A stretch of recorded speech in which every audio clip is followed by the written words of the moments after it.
बेलागंज विधानसभा का उपचुनाव काफ़ी दिलचस्प हो गया है। 30 साल से यहाँ पर सुरेंद्र यादव विधायक का चुनाव जीतते रहे हैं, अब सांसद बन गए हैं, उनके बेटे चुनाव मैदान में हैं। जेडीयू लगातार कोशिश करता रहा है कि इस सीट को जीता जाए, लेकिन आज तक जीत नहीं पाया। लेकिन इस बार राजनीतिक समीकरण बदल गया है।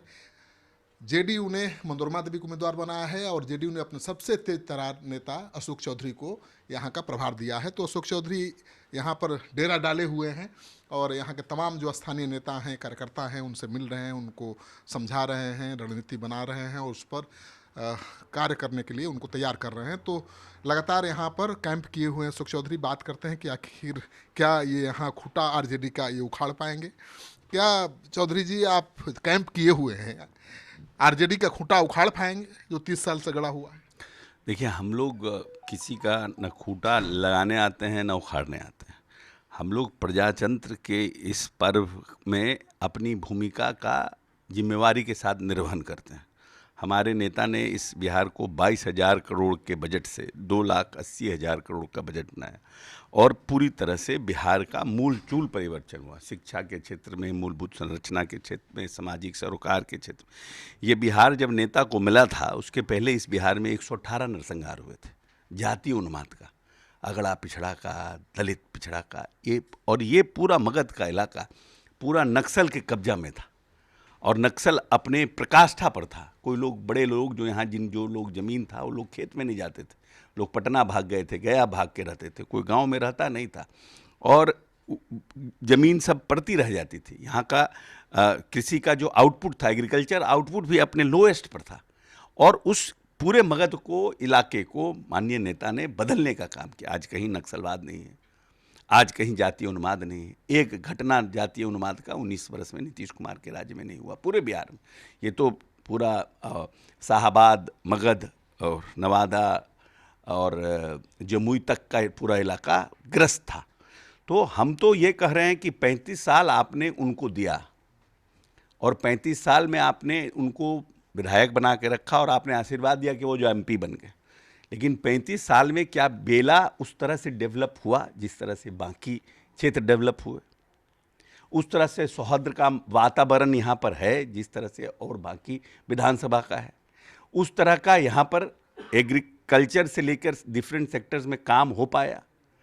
लेकिन क्योंकि स्थानीय जो विधायक रहे, उनका वर्चस्व इतना ज़्यादा रहा कि अपने हिसाब से किए, अपने ही भाई भतीजा से पूरे यहाँ पर टेंडर का काम लेते हैं, काम कराते हैं। रोड की स्थिति देखिए, इतना खराब रोड तो कहीं नहीं था।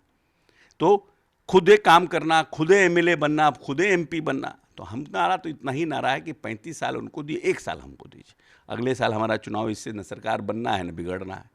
1 साल हमको मौका दीजिए। 1 साल में उस 35 साल का हमने कसर पूरा बेला में नहीं किया तो अगले साल फिर हम नवंबर में आएंगे, वोट नहीं दीजिएगा हमको। नरसंहार के लिए मशहूर इलाका रहा है, आपने ठीक कहा, नक्सलियों का बहुत दबदबा रहा है। नीतीश कुमार के आने के बाद बदलाव हुआ है, इसमें कोई शक नहीं। लेकिन बदलाव के बावजूद आरजेडी का विधायक ही यहाँ से चुनाव जीतता रहा, ये भी तो मानेंगे आप? नहीं, ठीक बात है कि जीतता रहा। तो हमेशा जनरल इलेक्शन रहे, यहाँ पर जनरल इलेक्शन रहा, हम लोगों के प्रायोरिटी में नहीं रहा और इनका अपना तरीका था चुनाव लड़ने का, लड़ाने का। तो उस तरह से वो फायदे में रहे और प्रायोरिटी पर है। फिर उपचुनाव है तो उपचुनाव में तो हम नेचुरली सरकार की प्रायोरिटी पर आ जाता है ना। ये हमारा सीट है और हमारे तरह के हमको यहाँ पर सीट जीतना चाहिए। एक ही सीट है, नहीं, हमको ये सीट जीतना चाहिए सभी समीकरण से काम के लेकर के।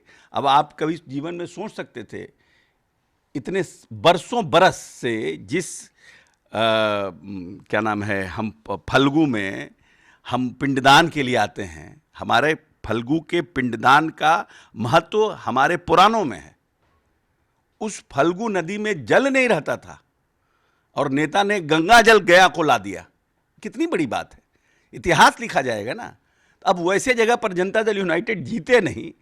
नेता का काम है काम करना, नेता काम कर रहे हैं और वर्कर का, हम लोग जैसे वर्कर का काम है कि नेता के कामों से जनता को प्रभावित करके उत्साह लेकर उनका वोट में परिवर्तन करना। तो अगर हम लोग नहीं करा पा रहे तो ये हम लोगों की तरफ से कमी है। नहीं तो आप तो यहाँ के प्रभारी हैं, आप तेज तर्रार नेता माने जाते हैं जेडीयू के, संकट मोचन की तरह काम करते हैं। सरकार जब संकट में थी तब भी काम किया, और अभी भी कहिए तो सरकार की प्रतिष्ठा दांव पर लगी है, अभी भी आपको ही लगाया गया है।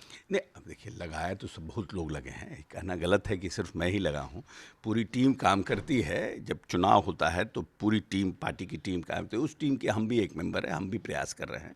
बाकी लोग भी, हमारे प्रदेश अध्यक्ष भी हैं, हमारे माननीय राष्ट्रीय अध्यक्ष भी आए, सब लोग, बहुत लोग लगे हुए हैं, हमारे पूर्व मंत्री, पूर्व विधायक, सब बहुत लोग लगे हुए हैं। ऐसा नहीं है कि सिर्फ मैं। हाँ, ये बात है कि हम चाह रहे हैं, पूरी शिद्दत से हम लगे हुए हैं, बाकी लोग भी, पूरी पूरी टीम लगी हुई है, और हम लोगों को है कि एक सीट हम लड़ रहे हैं, और मगध में हमारा एक भी सीट नहीं है एनडीए का, इसलिए ये सीट हमें जीतना चाहिए और मेहनत कर रहे हैं। बाकी तो मालिक तो जनता है। जो जातीय समीकरण है आपके पक्ष में नहीं है, यहाँ सबसे ज़्यादा मुसलमान हैं, दूसरे नंबर पर यादव हैं, कैसे आप जीतेंगे? देखिए, पिछली बार भी हम लोकसभा में मात्र 2500 वोट से ही लूज़ किए हैं, मात्र 2500 वोट से। तो जो उम्मीदवार था पिछले चुनाव में, वही जनसुराज का उम्मीदवार है इस बार? नहीं, लोकसभा में हम कह रहे हैं कि जो लोकसभा के जो हमारे चुनाव हुए, इस विधानसभा से मात्र 2500 से हम हारे हैं।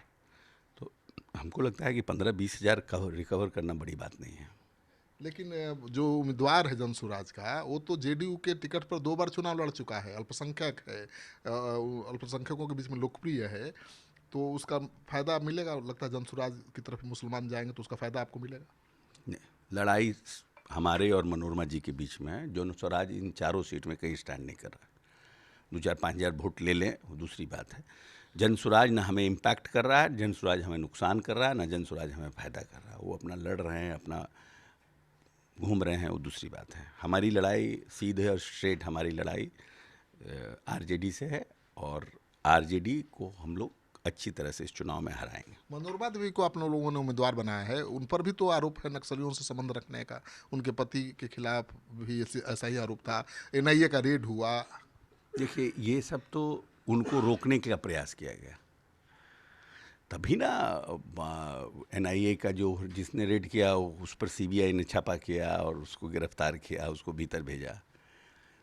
तो ये सब तो राजनीतिक रूप से उनको रोकने के लिए, उनके टिकट को रोकने के लिए एक साजिश थी, जिसका पर्दाफाश किए हुआ। तो नेशनल एजेंसी, जांच एजेंसी को मैनेज कर लिया आरजेडी ने? नेशनल जांच एजेंसी को आरजेडी ने मैनेज किया कि धन ने मैनेज किया, ये ना बात होता है। हम ही यहाँ पर नीतीश कुमार के हैं, ये हम ही किसी से पैसा ले लें तो इसमें नीतीश कुमार जी का क्या दोष है? हमारा व्यक्तिगत दोष है ना भाई। इसमें नीतीश जी थोड़ी हमको कहे हैं, दिए हैं आपको एनओसी की भाई आप लीजिए, तो हमारा है। हम कोई ऐसा काम कर दें असंवैधानिक, तो उसमें नीतीश जी का क्या दोष? तो उसी तरह से केंद्रीय एजेंसी का, भारत सरकार का क्या दोष? जो यहाँ पर पदाधिकारी है उसने अपने हिसाब से एक्ट किया और भीतर गया, जेल भी गया। अशोक जी, आप जनसुराज को हल्के में मत लीजिए, उसका फायदा आपको मिल रहा है। आप लोग भारी बनाइए ना, हम कहाँ मना कर रहे हैं। मीडिया और उसके चलते आप जीत रहे हैं चुनाव, यहाँ कहा जा रहा है। हमारी लड़ाई सीधे आरजेडी के साथ है। जनसुराज से ना हमको फायदा हो रहा है, ना जनसुराज से हमें नुकसान हो रहा है। हमारी लड़ाई सुरेंद्र यादव आरजेडी से है, और हम लोग आरजेडी को अच्छी तरह से चुनाव हराएंगे। अच्छी तरह। समीकरण आपके पक्ष में कैसे है, जरा समझा दीजिए हमको। अब सब कुछ, अभी 3 दिन चुनाव बचा है, पहले ही समझा दें कि सब में सेंधमारी हो जाए। अब 13 के बाद समझाएंगे। तो अभी अपना राज नहीं खोलेंगे, चुनाव प्रचार के लिए अब निकलने वाले हैं, और ये कह रहे हैं कि राज को राज रहने दीजिए, जब चुनाव हो जाएगा तब बताएंगे। तो दिन रात ईडी चुटी का जोर लगाए हुए हैं अशोक चौधरी, देखिए। और यहाँ के एक रिजॉर्ट में ठहरकर स्थानीय लोगों से मिल रहे हैं, रणनीति बना रहे हैं, और यहीं से उनका चुनाव प्रचार चल रहा है। तो लगातार स्थानीय लोगों से मिलने जुलने का उनका सिलसिला कायम है, और पूरी ईडी चुटी का जोर अशोक चौधरी ने लगा दिया है, क्योंकि वहीं यहाँ के चुनाव के प्रभारी भी हैं। तो अब देखना ये है कि किस हद तक अशोक चौधरी को कामयाबी मिलती है, क्योंकि इनकी कामयाबी से सरकार की प्रतिष्ठा बचेगी।